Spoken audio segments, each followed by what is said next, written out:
नमस्कार सर्वांना. इझी रेसिपीमध्ये आपणा सर्वांचं खूप खूप स्वागत आहे. आज आपण करणार आहोत मस्त चटपटीत अशी रेसिपी.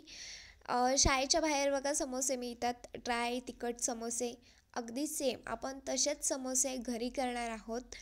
तर त्यासाठी 1 वाटी आपण रवा घेतलेला आहे.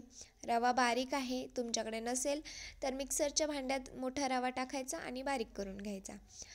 चवीनुसार मीठ टाकलेलं आहे. पांढरे तीळ टाकायचे.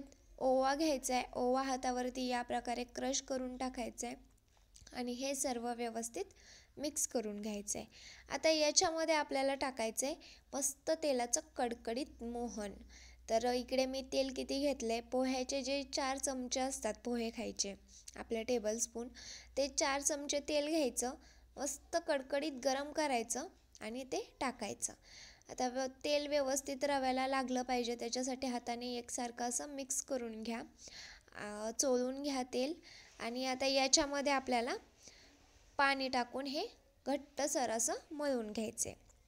तर मळत असताना तुम्ही लक्षात ठेवा, एकदम पाणी टाकायचं नाही, कारण रवा मळत असताना जास्त पाण्याची गरज लागत नाही. थोडंसंच पाणी टाकून आपल्याला हे घट्टसर असं मळून घ्यायचं आहे. तर इकडे मी मळून घेतलेलं आहे, तुम्ही बघूच शकता. थोडंसं जरी पातळ झालं तरी टेन्शन घ्यायची गरज नाही आहे, कारण नंतर ते जसा रवा भिजेल तसा तो फुगतो आणि घट्ट होऊन जातं. त्याच्यावरती आपल्याला झाकण ठेवायचे आणि अर्धा तास आपल्याला ही कणिक भिजवून घ्यायची आहे. तर तुम्ही बघितलं तर मस्त असा रवा भिजलेला आहे, एकदम घट्ट अशी कणिक झालेली आहे. आता आपल्याला ही एकजीव करून लाटून घ्यायची आहे पारी. तर इकडे मी लाटत आहे. समोसे करत असताना लक्षात ठेवा, जास्त अशी जाड लाटायची नाही आहे किंवा जास्त पातळ लाटायची नाही आहे, मीडियम साईजची लाटायची आहे. तुम्हाला दाखवते मी या प्रकारे. तर इकडे आता आपण कट करून घेणार आहोत.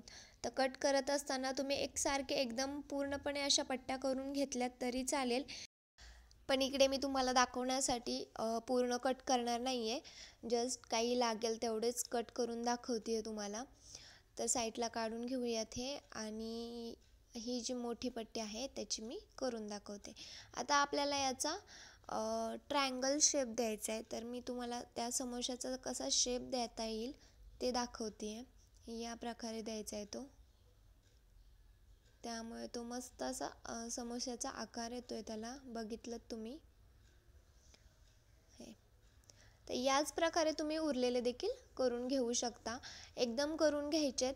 हे रवा आहे तो ड्राय एकदम कोरडा कोरडा असल्यामुळे ते एकमेकांना चिकटत नाही, त्यामुळे तुम्ही जरी एकदम असं करून घेतलं तरी चालू शकतं.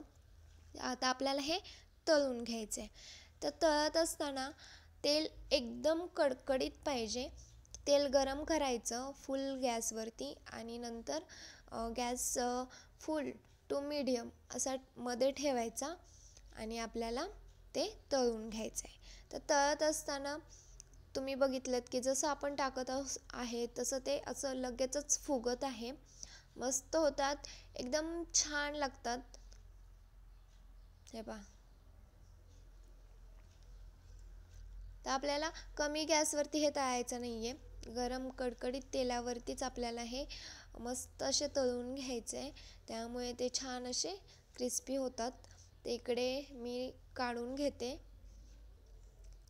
बघा कलर चेंज झालेला आहे, ते तळले गेलेले आहेत. याच प्रकारे आपल्याला उरलेले देखील तळून घ्यायचे आहेत. तर मी सर्व असे हे तळून घेते.